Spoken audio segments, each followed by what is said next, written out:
Hello everyone, welcome back to our channel. I hope you all are doing very well.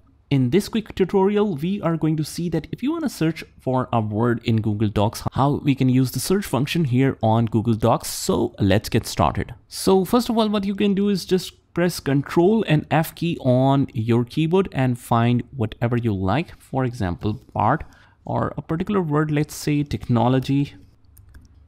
And here you have all the ones highlighted, but if you want to replace that or see some advanced options, just go to these three dots right here which says more options, and you can replace it, match case, and do all the advanced steps right here.